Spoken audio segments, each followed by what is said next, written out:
Now, more than ever, we are really relying on our home networks to do shopping online for groceries or for products, even like on Amazon, for entertainment like Netflix or Hulu, and even most notably for working remotely. I'd say it's more important than ever that we have our home networks to do this for us, and yet most people still don't understand what their routers do and how it creates their home networks and enables all these normal daily life capabilities that we have. Well, in this video of Dev Odyssey, we're going to go over just that and how we use our home networks and how they're configured in order for us to perform things that we take for granted on a daily basis. So to get started, I'm going to show you the router that we're using for this demo. It is a Cisco E1200. It's a Linksys brand. It's about 8 years old, and the only differences you may see is that newer routers use app-based setup, so you can actually use an iPhone or Android app to set it up and access it. Here we're going to be using a web browser because our router stands up a web server for us that allows us to configure it with an easy graphic user interface. And so to get started, I do have the IP address up here ready. So this is actually the IP address of the router. So once the screen comes up, first we have to log in. Here I have the default credentials set, and that's the first thing you should do is when you get a new router, make sure that you have set it to non-default credentials. It's just a good security practice because it means anyone else can get to it. Now, if you're getting a new router, it's not going to be this IP address most likely. It'll be 192.168.1.1 or 192.168.0.1. However, it can be different, and so I recommend consulting the internet or just guides on how to access it. So here we're going to go into what these settings mean, and we're going to get started with how our router creates a home network. So what the router does is it creates a network of IP ranges. In this case, it can be anything from 10.0.0.0/8, 192.168.0.0/16, and 172.16.0.0/12. What those are defined as is private IP addresses under the Request for Comments, or RFC 1918, defined by the Internet Engineering Task Force. And they help create standards for how the internet should operate. I like to think of this as a home network is like a neighborhood. A house has an address, and that address is a location identifier for where your house is in the neighborhood. An IP address is the same thing. It's a location identifier for your devices that sit on the network. And so this is what enables us to communicate with other devices. Additionally, we have external IPs. So those are the opposite of private IPs, which I just mentioned. And these external IPs are public IPs. So they're just that, where they're open, available to everyone. And so that's actually what allows us to get access to the internet. I like to think of this as different ways to get to different neighborhoods. So one network is a neighborhood, and you can have another network that's another neighborhood, and we can use a public IP address to get to a neighborhood that's not within our immediate neighborhood.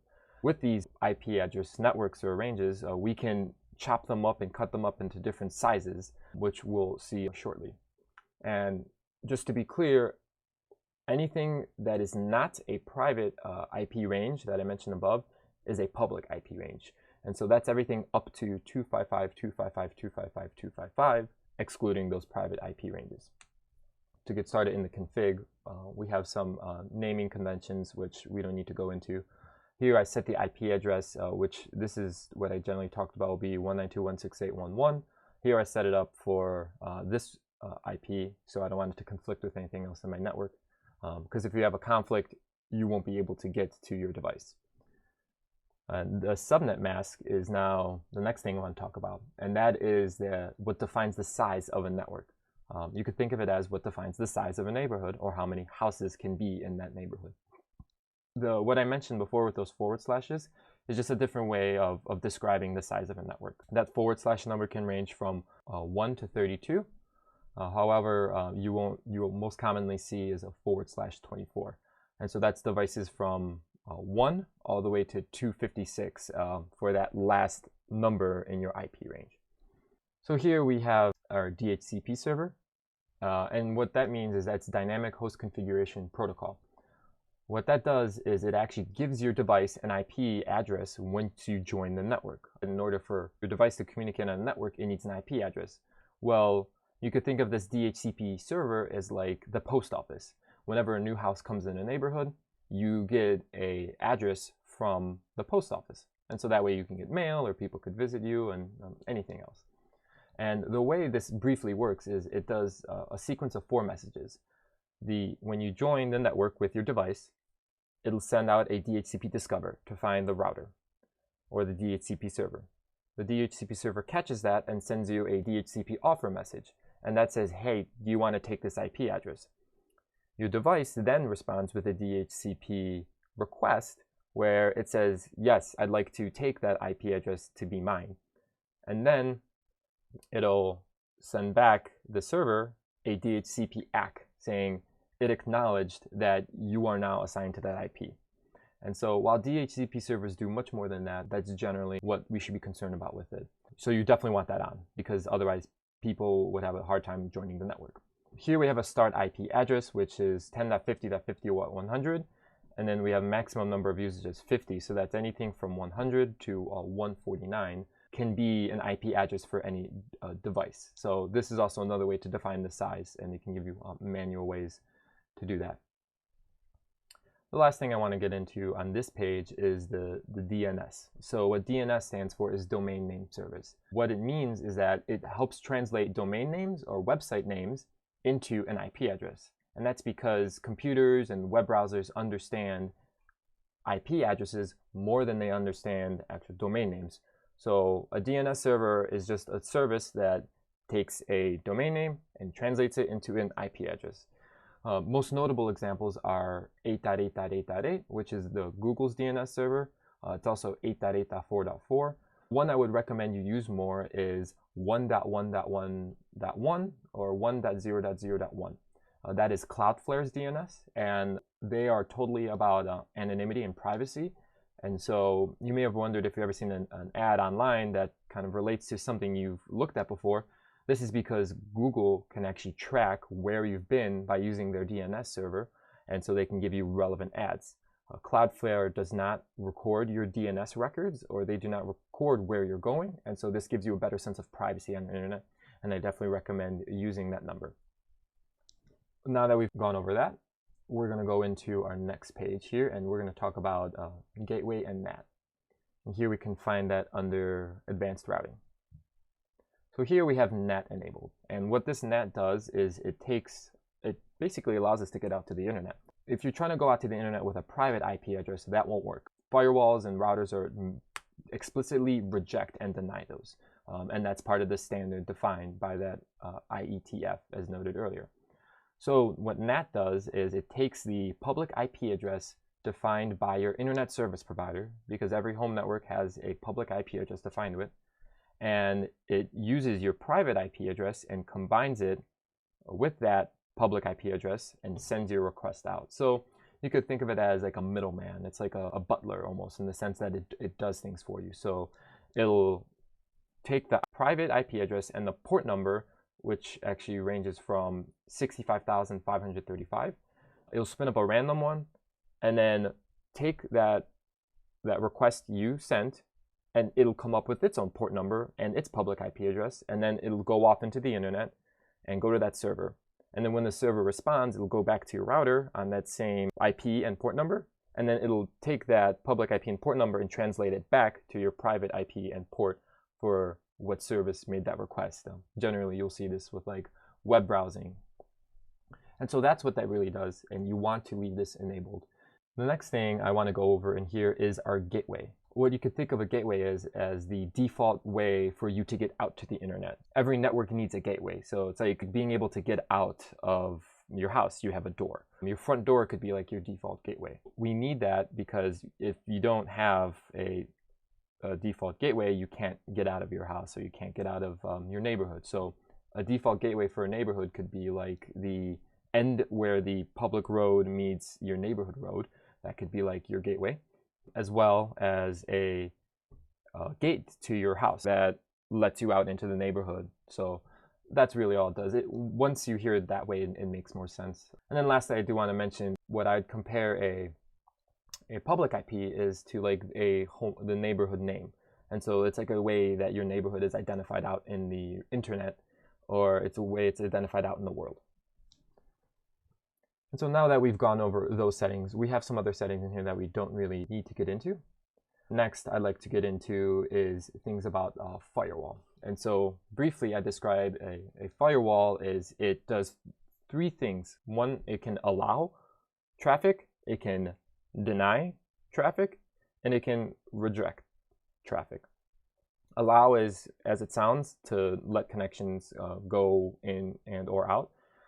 Deny can also be noted as drop and say, I'm not going to allow this thing to go out, but I'm not going to tell you that you're allowed to go out.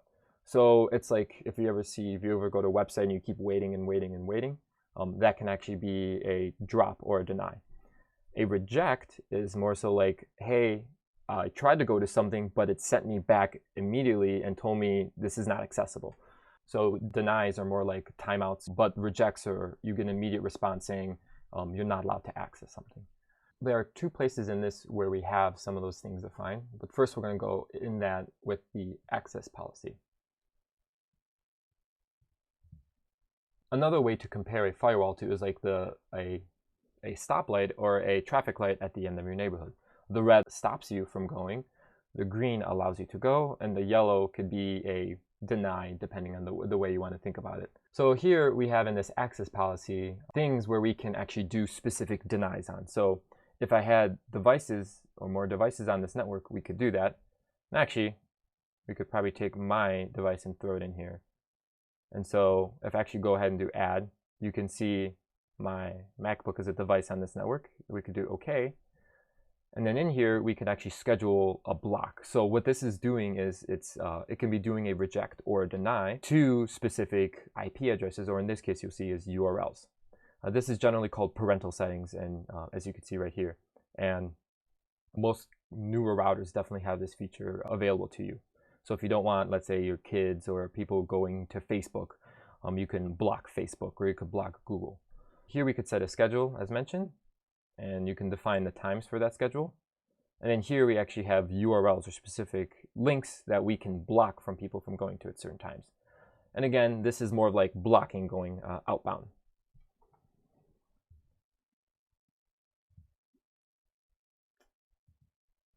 I like to go back onto security and this firewall setting here. And what I want to mention here is this actual IPv4 SPI firewall protection. So this is to enable or disable your firewall in general.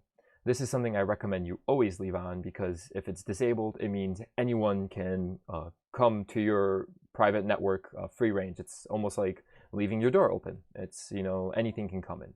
So most people leave their doors locked and closed. And so this is that same analogy where you want to leave that enabled by default so that it's blocking things trying to get in. But then you may run into a situation, I want to allow something in. Most commonly, years ago, you would see this with games on like Xbox or PlayStation. When you're trying to play online, you'd hear about port forward settings. And so I like to think of that as an extension of your firewall, where it's allowing or opening up one of those ports I mentioned, giving it a little bit of an opening so that whenever you're trying to go out to the internet and play a game, let's say online with people, that it can make a connection back in so that you can stay connected to that online game. You probably don't need that now more often than not, but if you do, you would find that setting here under Applications and Gaming. What this does is you can actually create your own application here or give it a name, and usually in their documentation they'll tell you the port that you need to allow in. So here you can allow a certain external port and then tie that to an internal port and tie that to a certain protocol. To briefly describe protocols is there's TCP, which is Transmission Control Protocol, and UDP, which is User Datagram Protocol. The main difference is with TCP, you have to create a handshake and a connection, where with UDP, you don't, and you could just send information or packets out and kind of hope they just get there. For this to IP address here, this is where you put the IP address of your device where you need that forward rule to go to. So when your Xbox or PlayStation sits on the network, it's got an IP address. You go ahead and put that IP address here, and it will allow that inbound traffic to reach your PlayStation or your Xbox. And here is just a check mark to actually enable that. And that really covers the port forwarding section. I'd like to continue with general wireless now. Wireless networks allow us to get access to our routers and the internet without being plugged in. Here are just some of the settings that you will see in your router. We have a network mode which is mixed. These are just different standards defined by the IETF in their RFCs. Generally, you want to leave mixed on because it allows for the greatest compatibility of devices, especially if they're older.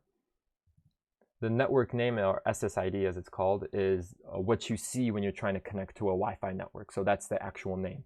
You want to give it a unique name so you can know that's your network. Channel width here is something not to really worry about. The channel I would also set to auto.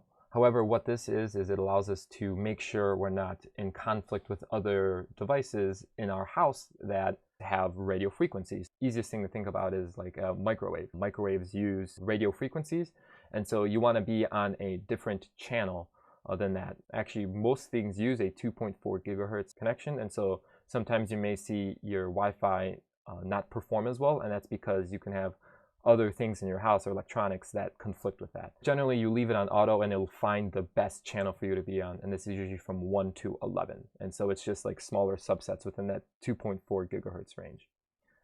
SSID broadcast is just the setting that allows you to see your network out there. So if you don't have that, you won't be able to see your network name out there, and it makes things a little more complicated. You would actually have to know the name when you're trying to connect to your network.